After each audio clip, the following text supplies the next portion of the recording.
अच्छा, अवाम सड़कों पर निकल आए हैं, दिल जला रहे हैं, एहतजाज कर रहे हैं, जिसमें सबसे बड़ा हिस्सा ताजिर बरादरी का है और कुछ जमात भी हैं उसमें शामिल। तो आपको लगता है कि ये चीज़ हल है कि ये वाली जो अभी फ़िलहाल गवर्नमेंट है, केयर टेकर गवर्नमेंट, वो कुछ कुछ कर जमातें सकती है? कुछ ये बात तुम्हें और मुझे पता है, कुछ और लोगों को पता होगी। इन सियासी जमातों को तो बिल्कुल पता है, इन तंजीमों को भी पता है, लेकिन सब ऐलान कर रहे हैं कि इसी केयर टेकर गवर्नमेंट से मसला हल करवाएंगे। भाई कैसे? भाई इनका मैंडेट, केयर टेकर गवर्नमेंट का मैंडेट इस तरह की पॉलिसीज़ में शिफ्ट या चेंज लाने का नहीं है। ये बात इन जमातों को अच्छी तरह पता है, लेकिन पता नहीं इस आवाम को बेवकूफ़ क्यों बना रहे और ये आवाम मामूम क्यों बन रहा है। शुरू से बन रही है ये। सही है, जैसी केयर टेकर गवर्नमेंट आई सब लोग एहतजाज करें। एहतजाज कर कौन रहा है? आप ये देखें, एहतजाज बिजली के कीमतें कम करने की राह में सबसे बड़ी जो रुकावट हाइल है वो है IMF से मुआहदा। वो किया PTI ने, उसको अमली जामा पहनाया नून लीग ने, PDM गवर्नमेंट में। अब एहतजाज कौन कौन कर रहा है? जमात इस्लामी।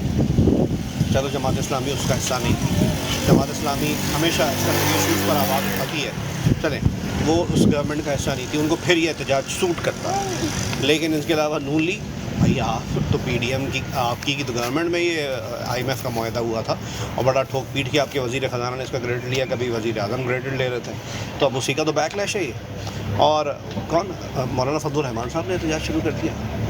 यार आप PDM के सरबराह थे, सब मिलके पीपल्स पार्टी समाओ, चलो PDM का उस तरह हिस्सा नहीं थी, लेकिन आप थे ना, मतलब शामिल थे ना इनमें, तो आप लोग एहतजाज कर रहे हैं यार। यानी कि कोई कोई थोड़ा बहुत तो ख्याल होता है इंसान।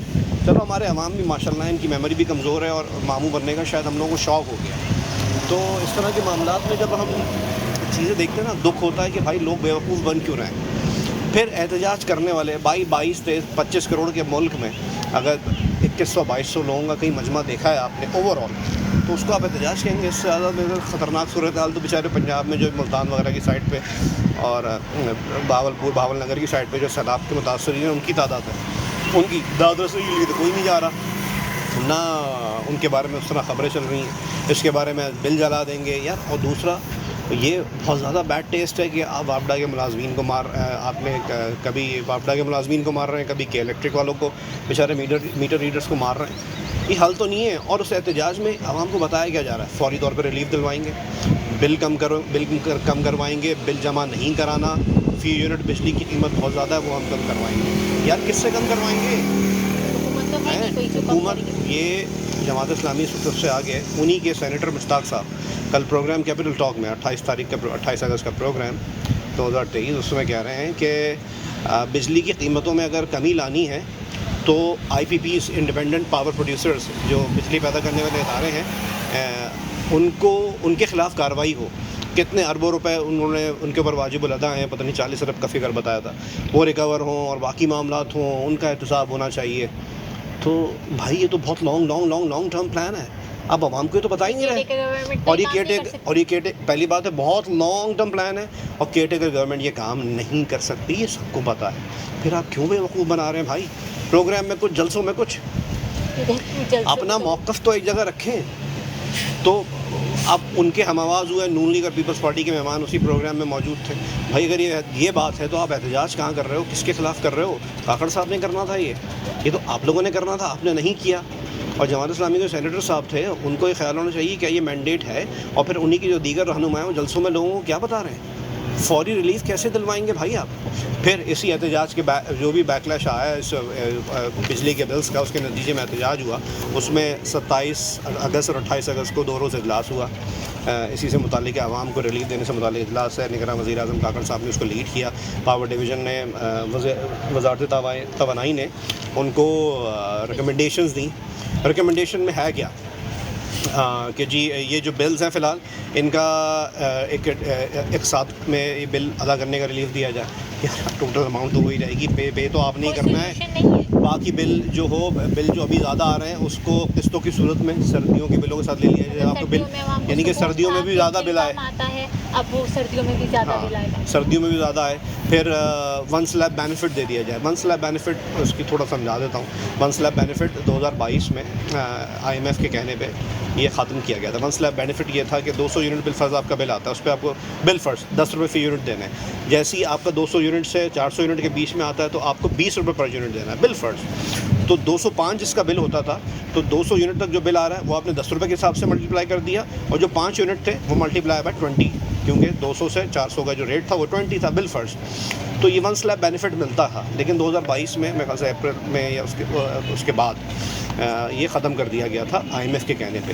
पहली बात, ये रोल बैक नहीं हो सकता है, ये पहले बिल्कुल इसको आप ख़त्म नहीं कर सकते, क्योंकि इससे ये IMF के कहने पे किया था, और IMF से ये इजाज़त होगी तो ये कर सकते हैं। दूसरी बात, वन स्लैब बेनिफिट अगर आप ये बहाल भी कर देते हैं तो बिल फर्ज थोड़ा बहुत कमी आएगी, लेकिन असल में तो पर यूनिट का मसला है ना, और हाँ वही ज़्यादा है, तो इससे कितनी कमी आ जाएगी। और वन स्लैब बेनिफिट भी आप नहीं दे पाएंगे। क्यों? क्योंकि कल जब इजलास ख़त्म हुआ, जो हतमी तजवीज़ दी जानी थी, तो वो एक तरह से बेनतीजा इजलास ख़त्म हुआ, उसका कोई नहीं निकला कुछ भी। ये हाँ, और वो तजवीज़ तो कहाँ है, किसी कोने में थी कि जी वापडा के मुलाजमीन या जो फ्री यूनिट्स दिए जाते हैं लोगों को, वो ख़त्म कर दिए जाए, उसके बारे में। और मज़े की बात यह है कि उससे फ़र्क तो कोई नहीं पड़ना, लेकिन अलामती तौर पे आपको ये लगेगा कि अफसर शाही को और वज़ीर आज़म को, जो वज़ीर आज़म काका साहब हैं, उनको आपका ख्याल है। उन्होंने बयान भी बड़ा ये दिया था कि ऐसा नहीं हो सकता कि जी आवाम तकलीफ़ में हो और इनके टैक्स पे हम लोग तनख्वाहें लेने वाली का, यानी कि अफसर शाही और वज़ीर आज़म हम लोग मज़े करें। तो भाई ऐसा नहीं हो सकता। तो क्या मुफ्त यूनिट आपने ख़त्म कर दी है? ये तो आपके हाथ में है, ये तो कहीं से मशरूत नहीं है, ये तो किसी IMF ने नहीं कहा है। लेकिन करना नहीं चाहते। इस पे चुप साध ली, इस पे कोई नहीं बोल रहा, इस पे वो पार्टियाँ भी नहीं बोल रही जो एहतजाज कर रही हैं, और अगर बोलेंगी भी तो उस पर अमल वो मेरे ख्याल से खुद भी नहीं होने देंगी, कहेंगे अरे यार इसमें तो हमारे ही लोग हैं। लेकिन हमारी आवाम का भी तो हाल आप देखें, वो सोच रहे हैं कि शायद ये इनके फ्री यूनिट्स ख़त्म हो जाएंगे और हमारे बिल सही हो जाएंगे। हमारी आवाम इस हाल में यार फ़र्क तो इलेक्ट्रिक के मुलाज़मीन तो फ़र्क पड़ेगा, पीट रही है, फ़र्क पड़ेगा, लेकिन समझ लो अगर 100% फ़र्क आना है तो क्या मुश्किल 2-3% उससे फ़र्क पड़ जाएगा, कितनी बचत हो जाएगी। लेकिन अलामती तौर पर ये एक अच्छी बात हो जाएगी कि भाई चलो ये बहुत एक मेरे ख्याल से अच्छी बात नहीं है कि रेवोल्यूशन हो जाएगी। तो खैर अभी तक जो ताजिर बरादरी हमारी बाहर निकल रही है, रोड्स पर आ रही है, एहतजाज कर रही है, तो क्या आपको लगता नहीं सबसे बड़ा कसूर उनका ही है? नहीं, सबसे बड़ा हाँ एक बड़ी हद तक कसूर उनका है। अब वो उनकी ईमानदारी, उनकी हुब्बुल वतनी का अंदाज़ा FBR से जाके पूछ लिया जाए, कितने लोग टैक्स देते हैं और कितने लोग स्मगलिंग, जो FIA कार्रवाइयाँ करती है मुख्तलिफ़ मार्केटों में, स्मगलिंग का कपड़ा आ रहा है, दीगर सामान आ रहा है, वो बिक रहा है, रसीदों का POS वगैरह का तो निज़ाम ही नहीं आने देते, किसी तरीके से इनकी इन्वेंट्री चेक हो सके, टैक्स का मामला बन सके, लोगों को पता लग सके जो वो चीज़ खरीद रहे हैं उस पर टैक्स रियासत को जा रहा है नहीं जा रहा है। तो जो तबका ये बदमाशियाँ करता है वो क्या मुल्क के लिए, मुल्क के हक़ में होगा, और इसका तो आप अंदाज़ा बिल्कुल अच्छी तरह लगा सकते हैं। खैर आज 2 दिन के इजलास के बाद आज यानी कि 29 अगस्त को वफाकी काबीना का इजलास हुआ, जिनमें जो पावर डिवीजन की रिकमेंडेशंस थी जो 2 दिन में फाइनल हुई है वज़ीर आज़म के साथ बैठ के, उसमें वन स्लैब बेनिफिट और दीगर चीज़ों पर बात हुई। तो आप उसमें देखो, वन स्लैब बेनिफिट हो या दीगर मामला हो, वो सब अंडर कंसिड्रेशन हैं आज काबीना के इजलास के बाद, जब मंजूरी लेनी थी। हुआ क्या कि काबीना ने डिस्कोज और वापडा मुलाजमीन के मुफ्त यूनिट्स का जो मामला था वो तो तवानाई कमेटी को भिजवा दिया यानी कि भूल जाओ, लटका दिया उसको, भूल जाओ। और बिजली के बिलों के मसले पर निगरान वफाकी काबीना का जो इजलास था, जब वो आज हुआ है तो उसमें कोई हतमी फ़ैसला किया ही नहीं गया कि भाई ये होने जा रहा है, एहतजाज हो रहा है, मीडिया के ज़रिए ख़बरें चलवाई जा रही हैं जी फ़लाने ने ख़ुदकुशी कर ली, फ़लाने ने ख़ुदकुशी कर ली। अच्छा, ख़ुदकुशी करने वाले लोग सिंपैथी गेन करते हैं मेरे ख्याल से। देखो यार, ख़ुदकुशी तो बुज़दिली है, वैसे ही नहीं करना चाहिए, मज़हब में भी हराम है, इसको भी समझ लें पॉजिटिव करके पेश किया जा रहा है। और ख़ुदकुशी करने वाले पूछो क्या था जी, 5 बच्चे थे, गरीब घराना था। यार कच्चे घर में रह रहे हो, थोड़ा इंसान अपनी जेब देख कर ही अपने ख़ानदान बढ़ाता है, तो परेशानी में तो कोई एक मेरे ख्याल से अपर मिडिल क्लास भी आ जाएगा, किसी के 5 बच्चे होंगे। हमारे यहाँ पॉपुलेशन बहुत बड़ा मसला है, मेरे ख्याल से कंट्रोल करना नहीं चाहता। हुक्मरानों की सियासतदानों की और ताजर बरादरी या कोई भी ऐसे लोग जो हमारे यहाँ बहुत बड़ा किरदार रखते हैं, बहुत हैसियत रखते हैं, उनकी बदनीयती से बड़ा मसला ये है कि हमारे यहाँ आबादी बहुत है, नो डाउट। मेरे ख्याल से आप यहाँ से स्विट्ज़रलैंड के इंतज़ाम भी ला दें, वो दौलत भी ला दें ना, तो भी वो लोग नाकाम हो जाएंगे यहाँ पे, क्योंकि हमारे कंट्रोल ही नहीं है किसी चीज़ पर भी कंट्रोल नहीं है। यहाँ पर अगर कानून अच्छा, बनाया आज भी के जाए इजलास तो- में सबसे बड़ी जो एक वो रिलीफ देने के लिए एक गीदड़ सिंगी लगाई गई, वो ये था कि जी 300 यूनिट तक वाले जो बिजली के यूज़र्स हैं, जो सार्फिन हैं, उनका वन स्लैब बेनिफिट बहाल करने के किया जाए। लेकिन ये मज़े की बात क्या है, ये तजवीज़ है और Solution नहीं है। हाँ, ये बिल्कुल सलूशन नहीं है, क्योंकि एक तो पहली बात ये IMF की इजाज़त लेनी पड़ेगी। लेकिन इससे रिलीफ मिल सकता है, नुमाया रिलीफ मिल सकता है, लेकिन इसके नतीजे में बिजली की फ़रोख्त से आने वाली जो रेवेन्यू है उसमें कमी आ सकती है और फिर IMF को एतराज़ हो सकता है। इस वजह से इसकी पहले आपको अपने इदारों से भी, अपनी वजारतों से भी अप्रूवल लेना पड़ेगा, उनसे मशावरत करनी पड़ेगी, और फिर दूसरा IMF से भी ये इसकी इजाज़त मिलेगी नहीं मिलेगी, ये आगे की बात हो जाएगी। तो क्या केयर टेकर गवर्नमेंट जो है वो IMF से इजाज़त लेने का हक रखती है इस मामले केयर में? टेकर गवर्नमेंट भाई किसी भी तरीके का ना वो ख़जाने पे बोझ डाल सकते हैं, ना कोई सब्सिडी दे सकते हैं, ना वो ऐसा कोई मैंडेट रखते हैं कि वो जी इस मुआहदे को उसके अंदर कोई चेंजेस लाएं। तो आपको अगर अगली किस्त चाहिए तो आपको इस पर सख्ती से अमल दरामद करना होगा, और इसके अलावा कोई चॉइस नहीं है ना। सही। लेकिन हमारी जो गवर्नमेंट है, जो पिछली थी या दूसरी आने वाली जो भी गवर्नमेंट होगी, ये सस्ती बिजली के जाने क्यों नहीं जाते?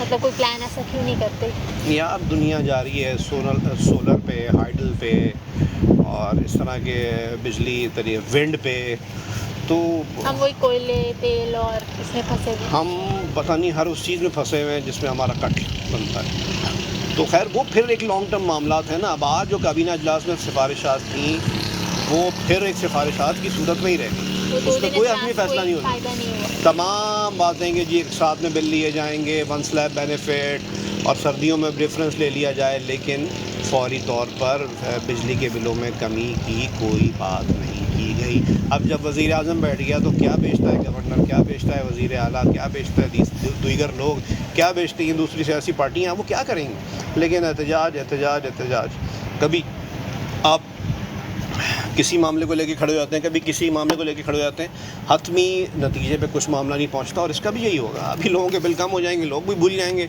मौसम चेंज हो रहा है, लोग भी भूल जाएंगे, सब ने बिल जमा कराने हैं। कितने लोग बिल जला रहे हैं, बेचारा डुप्लीकेट बिल निकाल के जमा नहीं कराएंगे क्या? कराएंगे। इनके घर के आगे कोई जमात इस्लामी वाले खड़े होंगे, नून लीग वाले खड़े होंगे, पीपल्स पार्टी वाले खड़े होंगे, PTI वाले खड़े होंगे कि नहीं जी इनका बिजली के क्यों काट रहे हैं आगे? ये लोग खड़े होंगे, ये तो अपने AC में सो रहे होंगे, ये तो अपने सादगी का और हुब्बुल वतनी का सबक देने वाले अपने अपने डालों में घूम रहे होंगे। लेकिन मैं हैरान हूँ, लोग जिनको दावत दे रहे हैं कि आप आएँ, इजलास में हिस्सा लें, बिजली का बिल नहीं जमा कराना। इजलास में सॉरी, एहतजाज में हिस्सा हाँ। लें आप हमारे साथ, हम्म। ठीक है, आपने बिल नहीं जमा कराना, हम मिल के बिल जलाएंगे, आए कोई लेने तो बिल आए, अब हम उनको मारेंगे भगाएंगे, हम बस खिलाफ ये ऐसे ही करते रहेंगे, ये देख रहे हो, ये ऐसे ही करते रहेंगे। देखो ऐसा ऐसा अंधेरा हो रहा है, ये अंधेरा होता जाएगा होता जाएगा होता जाएगा, बिल्कुल घुप अंधेरा हो जाएगा। ये मेरे बाल खड़े हुए हैं ना, मैं रोज़ाना 60 किलोमीटर बाइक पे सफ़र करता हूँ बिल्कुल सीधे, ये बाइक अभी बाल खड़े हुए हैं।